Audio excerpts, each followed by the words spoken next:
भक्त जितनी देर तक चाहें उतनी देर तक मंदिर में रुक सकते थे और ठाकुर जी को देख सकते थे।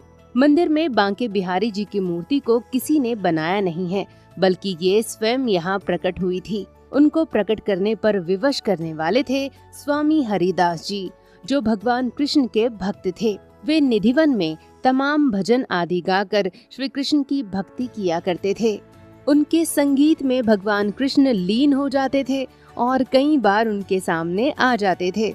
ऐसा भी कहा जाता है कि श्री कृष्ण और राधा ने हरिदास जी के संगीत से प्रसन्न होकर उनके पास रहने की इच्छा व्यक्त की।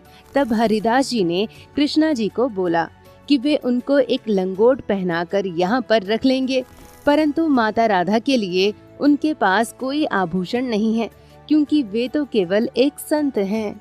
दोस्तों, ऐसा सुनने के बाद श्री कृष्ण और राधा एक हो गए और एक होकर उनकी प्रतिमा यहाँ पर प्रकट हुई और फिर हरिदास जी ने इनका नाम बांके बिहारी रखा। ऐसा भी माना जाता है कि एक बार एक विधवा महिला बांके बिहारी जी के दर्शन के लिए पहली बार मंदिर आई। उसकी कोई संतान नहीं थी, जिस वजह से वो बहुत परेशान थी। महिला उनके मनमोहक रूप को बस देखती ही रह गई।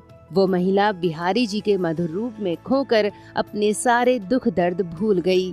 दोस्तों, कुछ देर के बाद जब उसे होश आया तो उसने सोचा कि वो बांके बिहारी जी को अपना पुत्र मानकर अपनी सारी संपत्ति उनके नाम लिखवा देगी।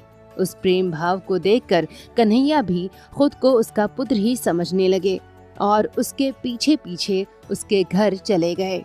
जब मंदिर के पंडित जी ने देखा तो मंदिर में बांके बिहारी जी की मूर्ति नहीं थी। सभी भक्त और पंडित परेशान हो गए और भगवान से वापस मंदिर में चलने की विनती की। इसके बाद बिहारी जी वापस मंदिर में लौट गए। उस डर की वजह से पुजारियों ने तब से लेकर अब तक हर 2 मिनट में बांके बिहारी जी के सामने पर्दा डालने की परंपरा शुरू की।